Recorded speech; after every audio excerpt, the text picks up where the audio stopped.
Back my channel friends, मेरा नाम है आदिल और आप देख रहे हैं एचवीसी टेक्निकल फॉल्ट। दोस्तों, आज की इस वीडियो में बात करने वाले हैं कुछ ऐसे टॉपिक्स के बारे में जो कि बहुत ही ज़्यादा इंपॉर्टेंट हमारे एचवीसी और एसी टेक्नीशियन के लिए होते हैं।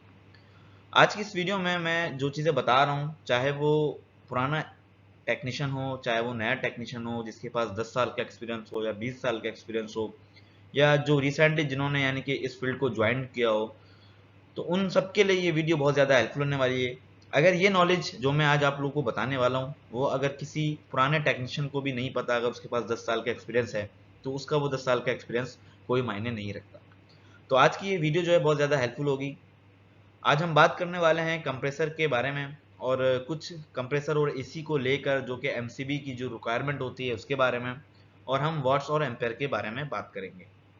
सबसे पहले बात करेंगे कि यार हमारे पास जो सिंगल फेज के कंप्रेसर होते हैं जो कि 220 पे डिज़ाइन किए हुए होते हैं, जो चल रहे होते हैं 220 पे, वो कितने टन के होते हैं और उनमें से कौन सा एसी कितने एम्पेयर लेता है, ये सारी चीज़ें आज जानेंगे। चलते हैं आगे वीडियो की तरफ और स्टार्ट करते हैं सबसे पहले टॉपिक को। तो यहाँ पे बात करेंगे how many amps does a 220 volt compressor use. यानी कि हमारे पास जो सिंगल फेज के कंप्रेसर होते हैं जो कि एसी में लगे होते हैं सिंगल फेज के, वो कितने एम्पेयर्स लेते हैं लोड पर। यानी कि सिस्टम में आपके यूनिट लगा हुआ है, रेफ्रिजरेंट पूरी चार्ज है और कंडेंसर बिल्कुल क्लीन है, कोई भी मसला नहीं है, तो वो कितने एम्पेयर लेगा। तो बात करेंगे अगर पौने टन की, तो आपको जो है वो 4.5 से लेकर 5, 5.5 और 6 और मैक्सिमम 6.5 का एम्पेयर आपको नजर आएगा वहां पे दिखने को, अगर आपके एसी ठीक है। और अगर 1 टन के बारे में बात करेंगे तो यार 1 टन में जो है आपको 5.5 से लेके 6, 6.5 और 7, 7 पॉइंट लास्ट है जो कि आपको दिखने को मिलेगा। अगर इससे ज़्यादा एम्पेयर्स लेता है तो उसमें कोई ना कोई सिस्टम में प्रॉब्लम है, या तो वो उसके कंडेंसर चौक है या तो उसका कैपेसिटर वीक है। तो आपने इसको चेक करना है और उसकी रेक्टिफिकेशन करनी है। अच्छा, मान लो कि हमारे पास 1.5 टन का एसी है और वैसे तो उसके जो एम्पेयर्स हैं वो आपको मैं बता दूं 7.5 से लेके 10, 10.5 तक के होते हैं, लेकिन मैक्सिमम आपको 9.5 दिखने को मिलेंगे। लेकिन इन केस आप किसी कंप्लेन में गए, आपको जो है 1.5 टन का एसी मिला और उसके जो एम्पेयर हैं वो 15 नज़र आ रहे हैं, यानी कि जो रनिंग एम्पेयर है उसका 15 आ रहा है, लेकिन वो थोड़ी देर बाद चलता है और ट्रिप हो जाता है, और ट्रिप होने के बाद वो और एम्पेयर बढ़ाना शुरू कर देता है। तो इसका क्या नुकसान हो सकता है। सबसे पहले तो आपके कंप्रेसर में कोई चॉकिंग है, यानी कि या तो कंप्रेसर खराब है आपका, या तो जो कंप्रेसर के अंदर जो रेफ्रिजरेंट निकल के जो है कंडेंसर में जाती है, और उसके बाद जो हमारे पास ड्रायड लगा होता है समटाइम वो भी चॉक होता है, जिसकी वजह से एसी जो है ज़्यादा हाई एम्पेयर लेने की वजह से ट्रिप हो जाता है और वो कंटिन्यूसली एम्पेयर को और इंक्रीज करना शुरू कर देता है। इससे नुकसान क्या होता है, तो यार इससे नुकसान ये होता है कि हमारे पास जो है ना, जो बहुत सारे टेक्नीशियन हैं वो क्या करते हैं, वो जो हमारे पास इलेक्ट्रिकल ब्रेकर होता है ना, वो बिना देखे एसी को फिक्स करके आ जाते हैं। अब एसी के हिसाब से कितने एम्पेयर का हमें ब्रेकर फिक्स करना चाहिए, वो सारी चीज़ आपको इसी वीडियो में एंड में बताऊंगा। तो नुकसान इसमें ये होता है कि मान लो 1.5 टन का एसी है हमारे पास और वो ज़रूरत से ज़्यादा एम्पेयर लेकर ट्रिप हो रहा है और इंक्रीज करे जा रहे हैं एम्पेयर को, तो उसमें जो है ब्रेकर में आग लगने का खतरा हो सकता है। और जब ब्रेकर में आग लगेगा, जाहिर सी बात है इलेक्ट्रिकल पैनल के अंदर जो है आग लगना शुरू हो जाएगी, और धीरे धीरे वो अगर वायर के थ्रू अगर आगे बढ़ेगी तो हमारे एसी में भी आग लग सकती है। और वैसे आपको बता दूं, एसी में आग लगने की वजह भी बहुत सारी होती है। क्या वजह होती है एसी में आग लगने की, नहीं पता तो देखो आई बटन पे आपको वीडियो नजर आ रही होगी, जाके क्लिक करो, सारा रीजन आपको पता चल जाएगा, सामने आ जाएगा। अच्छे से मैंने समझाया कि एसी में क्या वजह होती है आग लगने की। लेकिन यहाँ पे यार बात करेंगे कि 1.5 टन का एसी अगर आपके पास है या आप किसी कंप्लेन में जाते हो, तो उसको आप चेक करते हो उसमें एम्पेयर, तो अगर आपको 7.5 एम्पेयर या 8 एम्पेयर या 8.5 या 9 या 9.5 या 10, मैक्सिमम 10.5 एम्पेयर भी नजर आता है, तो मतलब ये कि कंप्रेसर का कोई इशू नहीं है, इतना एम्पेयर जो है आपको दिखने को मिलेगा हर जगह पे। अगर आपके यूनिट का कंडेंसर गंदा है तो एक आग एम्पेयर जो है प्लस और माइनस इस तरीके से चलता रहेगा, लेकिन आपका जो एसी है वो कंटिन्यू चलते रहेगा। अगर आपसे कोई पूछ भी ले तो आपने बताना है कि यार अगर बात करेंगे 1.5 टन के एसी के कंप्रेसर की, तो उसका जो एम्पेयर है वो 7.5 से लेके 10.5 एम्पेयर तक के आपको जो दिखने को मिलेगा कि पाइपिंग कितनी लंबी है, पाइपिंग छोटी है या फिर आउटडोर काफ़ी ज़्यादा डिस्टेंस पे लगा हुआ, तो ये सारी चीज़ें भी कैलकुलेट करता है बंदा, जिसकी वजह से जो है आपके एम्पेयर जो है इंक्रीज होते हैं और माइनस होते हैं, इस तरीके से चलता रहता है। ऐसा नहीं है कि आपको 8 बताया तो मैंने 8 ही होंगे या 10 बताया तो 10 होंगे, ऐसा नहीं है भाई। 8.5 भी हो सकता है, 7.5 भी हो सकता है, और वैसे मेजोरिटी अगर मैक्सिमम देखा जाए तो 9.5 ही आपको दिखने को मिलेगा, लेकिन अगर 10.5 भी जाता है तो ये भी ठीक रहेगा। अब बात करेंगे यार 2 टन के बारे में। तो 2 टन का जब एसी है, आप जब जाओगे तो उसमें आपको जब एम्पेयर मीटर लगाओगे तो खुद ही नजर आ जाएगा कि यार 15.5 है, समटाइम ऐसा होता है कि 17.5 भी ले लेता है। तो ये 1 डेढ़ एम्पेयर अगर थोड़ा सा मतलब प्लस माइनस होता है, गर्मी ज़्यादा है और कंडेंसर थोड़े गंदे हैं, तो फिर इतना मसला नहीं होता। लेकिन आपने सर्विस करने के बाद उसको दोबारा बैक टू नॉर्मल करना पड़ता है, यानी कि उसके एम्पेयर जितने इसकी रिक्वायरमेंट है वो इतनी ही ले, इतना सिस्टम आपने उसको बनाना होता है। अब वो कैसे बनाओगे, आपके एसी की सर्विस नहीं है तो आपने एसी की सर्विस करनी है, अगर कैपेसिटर खराब है तो आपने कैपेसिटर को चेंज करना है। सम टाइम जो है आपकी जो कंडेंसर के बाद जो हमारे पास ड्रायर लगा होता है, लिक्विड ड्रायर जिसको हम कहते हैं, या ड्रायर फिल्टर कह लो या स्टैंडर कह लो, जो भी, तो वो चौक हो जाता है, या समटाइम थोड़ा सा चौक होता है तो एम्पेयर बढ़ होते हैं, समटाइम फुली चौकड हो जाता है तो कंप्रेसर ट्रिप हो जाता है, समटाइम आहिस्ता आहिस्ता हो चौक होता है तो आहिस्ता आहिस्ता एम्पेयर बढ़ाना शुरू होता है। तो आपने इसको भी चेक करना है और ड्रायर को चेंज करना है। अब चलते हैं फ्रेंड्स नेक्स्ट स्लाइड पे। यहाँ पे फ्रेंड्स बात करेंगे what MCB is required for 1.5 ton AC. यहाँ पे मैंने 1.5 टन को मेंशन किया है क्योंकि मैक्सिमम आपको 1.5 टन का ही एसी नज़र आता है हर जगह पे। लेकिन आपको इस वीडियो में मैंने सारी चीज़ें बताई हैं जो कि आगे चल के आपको पता चलेगा कि कौन से टन में कितने एम्पेयर का एसी होता है, जो कि हमें कितने एम्पेयर का ब्रेकर लगाना चाहिए। तो अगर आप मान लो कहीं पर जाते हो, आपसे कोई पूछ लेता है कि यार मुझे नया एसी लगवाना है और मेरे घर में इलेक्ट्रिशियन का काम चल रहा है, तो मैं कितने एम्पेयर्स के ब्रेकर लगवा लूँ 1.5 टन के एसी के लिए।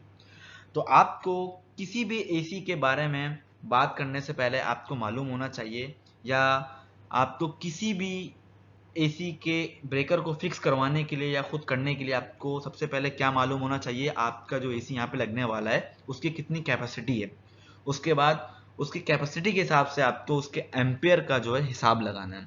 अब जब आप उसके एम्पेयर का हिसाब लगा लोगे तो फिर आपको जो ब्रेकर का साइज है वो एक्चुअल में समझ आएगा। तो हमारे पास कितने टन के एसी में कितने एम्पेयर्स के ब्रेकर लगाने चाहिए, चलते हैं नेक्स्ट स्लाइड पे और उसमें मैं आपको दिखाता हूँ।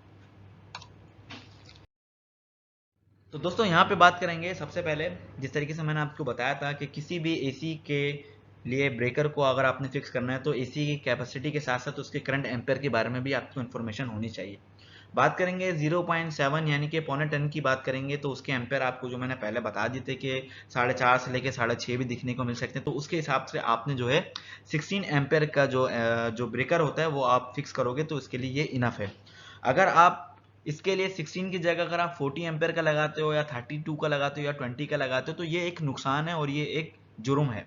अब ये क्यों है, अब मैं आपको बताता हूँ। जिस तरीके से मैंने आपको पहली स्लाइड में बताया था कि अगर आपके पास 1.5 टन का एसी है और वो ट्रिप हो गया है ब्लॉकिंग की वजह से या किसी भी वजह से वो ट्रिप हो गया है कंप्रेसर, और वो एम्पेयर को कंज्यूम करता जा रहा है, इलेक्ट्रिसिटी को कंज्यूम करता जा रहा है, जब तक कि आपका कंप्रेसर 16 एम्पेयर तक के पहुंचेगा तब तक के ये 16 एम्पेयर का ब्रेकर जो है ट्रिप कर जाएगा और आपकी जो सेफ्टी है यानी कि इलेक्ट्रिकल पैनल की वो हो जाएगी। लेकिन अगर आपने पौने टन में जिसका एम्पेयर 5 से 6 है नॉर्मली और आपने उसमें लगा दिया 40 एम्पेयर का ब्रेकर, तो वो आपकी इलेक्ट्रिसिटी को कंज्यूम करता रहेगा और वो हीट होता रहेगा, जिसकी वजह से ब्रेकर ट्रिप नहीं होगा क्योंकि आपने जो है 40 एम्पेयर का ब्रेकर लगाया हुआ है और वो 16, 17, 18, 19, 20, 30 तक के जाने तक के वो पूरी जो वहाँ पे वायर्स हैं उन सबको हीट करके फायर क्रिएट कर देगा, जिसकी वजह से ये बहुत बड़ा नुकसान हो सकता है। तो याद रखें, जितने भी इलेक्ट्रिशियंस हैं और जितने भी हमारे एसी टेक्नीशियन हैं, कहीं पे भी एसी फिक्स करें तो यार ब्रेकर को लाजमी जो है एक बार चेक कर लिया करें कि वो कितने एम्पेयर का ब्रेकर है। अगर मान लो आपने पौने टन के अंदर 16 की जगह आपने 10 एम्पेयर का अगर ब्रेकर लगा दिया तो वो नहीं चलेगा, वो भी ट्रिप हो जाएगा, क्योंकि जब आप स्टार्टिंग एम्पेयर जिस तरीके से कंप्रेसर लेता है तो वो 10 से 11 लेता है, फिर वो ऐसा ऐसा आके अपने रियल जो एम्पेयर होती है उसकी रनिंग पे आता है वो। तो याद रहे, आपको जब भी आपने जाना है तो देखना है एसी को फिक्स करने से पहले कि उसमें कितने एम्पेयर का ब्रेकर है और कितने एम्पेयर का ब्रेकर होना चाहिए। उसके बाद 1 टन की अगर बात करेंगे तो उसमें मैंने आपको बताया था कि उसके एम्पेयर्स कितने होते हैं, 5.5 से लेकर आपको 7.5 भी दिखने को मिलेंगे। तो उसमें आप अगर 20 एम्पेयर का ब्रेकर लगाते हो तो वो एक तरीके से सेफ्टी भी होती है और ये ठीक रहता है, कॉस्टली भी आपको सस्ता पड़ जाता है, लेकिन आपका ब्रांड अच्छा होना चाहिए कंपनी का। अब बात करेंगे 1.5 टन की, तो 1.5 टन में भी मैंने आपको बताया था कि उसके करंट एम्पेयर कितने होते हैं और उसके हिसाब से अगर आप बात करेंगे एमसीबी की तो आप 32 एम्पेयर का भी उसमें एमसीबी लगा सकते हैं। अब बात करेंगे 2 टन की, तो 2 टन में यार 15 से 16 या 17 एम्पेयर भी अगर लेता है तो आपने जो है उसको 40 एम्पेयर का लगाना है, क्योंकि 2 टन का जो एसी होता है वो समटाइम जो है मैंने जिस तरीके से आपको पहले बताया था वो समटाइम 2 से 3 एम्पेयर ज़्यादा बढ़ा लेता है गर्मी की वजह से, या कंडेंसेशन नहीं हो रही ठीक तरीके से, या फिर जो है वो 2 एम्पेयर कम कर लेता है। तो इसमें अप डाउन चलता रहता है। अब इसी के अंदर आप 40 एम्पेयर के ब्रेकर के अंदर ही आप जो है 2.5 टन का एसी भी इंस्टॉल कर सकते हैं, यानी कि उसको वहां से पावर दे सकते हैं। तो फ्रेंड्स अब चलते हैं नेक्स्ट स्लाइड पे, देखते हैं। दोस्तों ये जो टॉपिक है ना यार, ये बहुत ज़्यादा हेल्पफुल होने वाला है, और मैं आपको बता दूं, इस टॉपिक को लेकर आपका जो फ्यूचर है वो बहुत ज़्यादा ब्राइट हो जाएगा अगर आप इसके बारे में अच्छे तरीके से समझ लोगे। बेसिक ये तो एक तरीके से बहुत ज़्यादा डीपली टॉपिक है, लेकिन मैं आपको ऐसा ऐसा करके एक एक चीज़ करके समझाता जाऊंगा। तो चैनल को सब्सक्राइब नहीं किया तो सब्सक्राइब के साथ साथ बेल आइकन पर लाजमी क्लिक कर देना, ताकि आप लोगों को मेरी आने वाली हर वीडियो का नोटिफिकेशन टाइम पर मिलता रहे और आप लोग भी सीखते रहो। तो यहाँ पे बात करेंगे how many what's in 1 ampere. यार 1 एम्पेयर में कितने वॉट्स होते हैं? भाई सिंपल सी चीज़ें, सबसे पहले मैं आपको समझाऊंगा कि एम्पेयर होता क्या है, एम्पेयर को बोलते क्या है, एम्पेयर है क्या चीज़। तो भाई देखो, an amp is the measure of the amount of current. हम करंट को मेजर करने के लिए एम्पेयर का यूज़ करते हैं, यानी कि एम्पेयर की मदद से करंट को मेजर किया जाता है कि हमारी एक मोटर है वो कितने एम्पेयर ले रही है, यानी कि वो बिजली की कितनी खपत कर रही है, हम उसकी एम्पेयर से मालूम कर सकते हैं, उसके एम्पेयर से हम उस करंट को मेजर कर सकते हैं। ठीक है, तो एम्पेयर जो होता है वो मेजर करने के लिए होता है करंट को। अब यहाँ पे लिखा हुआ भी है an amp is the measure of the amount of current. ठीक है, यहाँ आपको क्लियर हो गया। दूसरी चीज, अब आपने कैसे पता लगाना है कि how many what's in 1 ampere, 1 ampere में कितने वॉट्स होते हैं। अब आप कहीं पे भी चले जाओगे, आपको हर जगह से कहीं ना कहीं अलग अलग थोड़े थोड़े वॉट्स में उसकी वैल्यू में फर्क नजर आएगा। सबसे पहले ये जान लो, हमारे घर में जो करंट आता है उसको हम एसी करंट कहते हैं। करंट दो टाइप के होते हैं, एक डीसी करंट, एक AC current. AC current alternative current, और डीसी करंट मतलब डायरेक्ट करंट। तो हमारे घर में जो यूज किया जाता है करंट को, जिससे हम एसी चलाते हैं, मोटर चलाते हैं, वो होता है अल्टरनेटिव करंट, जो कि अप डाउन हो रहा होता है। ठीक है, जिसकी जो वैल्यू होती है अप डाउन हो रही होती है, उसको हम कहते हैं एसी करंट। अब आप एसी करंट की मदद से किस तरीके से पता लगा सकते हो कि 1 एम्पेयर में कितने वॉट्स होते हैं? तो देखो, उसका एक फॉर्मूला है, सिंपल सा, आसान लफ्जों में समझाऊंगा। फॉर्मूला क्या है? वॉट को पता करना है आपने, देखो डब्ल्यू मतलब watt is equal V multiply A multiply P F. अब पी एफ क्या है? ये पावर फैक्टर कहलाता है, इसको हम कहते हैं पावर फैक्टर। अगर हमें नहीं पता होता कि पावर फैक्टर वैल्यू क्या है, तो वहां पे हम 0.8 को रखते हैं पावर फैक्टर की वैल्यू को।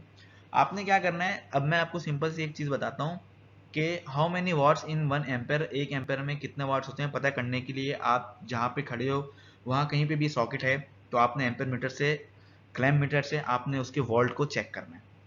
आपने वोल्ट चेक कर लिया, वोल्ट चेक करने के बाद आपने जो है अपनी एक डायरी पे या पेपर पे आपने लिख दिया कि भाई ये 220 वोल्ट आ रहा है इसमें। उसके बाद आपने मल्टीप्लाई करना है। फॉर्मूला क्या है यहाँ पे आप देख सकते हो, V मल्टीप्लाई ए। V मतलब वोल्ट, वोल्ट तो आपने ले लिया, उसके बाद मल्टीप्लाई करके आपने A कर दिया। अब A मतलब एम्पेयर, तो आपके घर में जो मोटर है, जो AC है, कोई भी ऐसा इक्विपमेंट जो चल रहा है पावर से, तो आपने उसका एम्पेयर नोट करना है। क्लैम्प मीटर लगा के, एम्पेयर मीटर लगा के, उसका जो एम्पेयर आ रहा है आपने वो नोट करना है, मल्टीप्लाई डाल के वोल्टेज के आगे।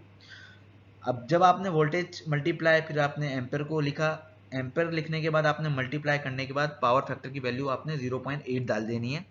जब आप उसको डाल दोगे और जब सबको आप मल्टीप्लाई कर दोगे, तो उसमें आपको जो वैल्यू नजर आएगी वही हमारे वॉट्स होते हैं। तो यानी कि 1 एम्पेयर में उस वक्त आपको इतने वॉट नजर आ रहे हैं, इतने वॉट हैं। तो इसका कॉन्स्टेंटली कोई जवाब नहीं होता कि सर 1 एम्पेयर में जो है इतने वॉट्स होते हैं। हर जगह वैल्यू आपको अप डाउन नजर आती है, क्योंकि ये वोल्टेज को मल्टीप्लाई किया जाता है एम्पेयर से, और हर जगह वोल्टेज सेम नहीं होते। तो फ्रेंड्स, अब चलते हैं नेक्स्ट स्लाइड पे। एक चीज आपको मैं और बता दूं, यहाँ पे दोस्तों मैं आपको बता दूं कि type of air conditioner, air conditioner में यार काफ़ी सारी टाइप्स होती हैं। मतलब स्प्लिट एसी हो गया, विंडो एसी हो गया, कैसेट एसी हो गया, पैकेज यूनिट हो गया, किस तरीके के होते हैं और कौन सा एसी दिखने में कैसा होता है। उसके बाद बात करेंगे टाइप ऑफ कंप्रेसर, कंप्रेसर की भी वही टाइप्स होती हैं। स्क्रोल क्या होता है, चिलर प्लांट में जो सेंट्रीफ्यूगल लगा होता है उसको क्या कहते हैं, स्क्रू कौन सा होता है।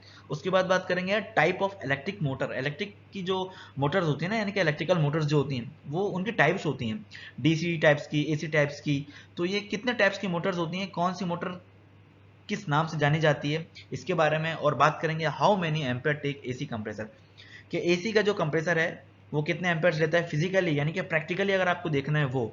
तो ये सारी वीडियो जो है ना आपको एंड स्क्रीन पर अभी नजर आएंगी, जाके यार क्लिक कर लेना जो सी आपको टॉपिक देखना है। सारी वीडियो बहुत ज़्यादा हेल्पफुल होने वाली है आपके आगे फ्यूचर को ब्राइट करने के लिए। उसके बाद फ्रेंड्स बात करेंगे डिस्क्रिप्शन की। तो वीडियो में आपको, इस वीडियो की जो डिस्क्रिप्शन है इसमें आपको मिल जाएगी HVAC ट्रेनिंग से रिलेटेड प्लेलिस्ट। आप जाके उसको क्लिक करना, आपको एक से एक ट्रेनिंग वीडियोस आपको वहाँ पे देखने को मिलेंगी, काफ़ी सारी चीज़ें आपको सीखने को मिलेंगी और आप लोग सीखोगे। उम्मीद है फ्रेंड्स वीडियो अच्छी लगी होगी। वीडियो अच्छी लगी है तो लाइक जरूर कीजिएगा, साथ ही साथ एक प्यार से कमेंट भी कीजिएगा। चैनल पर अब तक नया सब्सक्राइब के साथ साथ बेल आइकन पर लाजमी क्लिक कीजिएगा, क्योंकि आपको ऐसे रिलेटेड कंटेंट मेरे चैनल पे मिलते रहेंगे। मिलते हैं न्यू वीडियो के साथ, ख्याल, अल्लाह हाफिज़।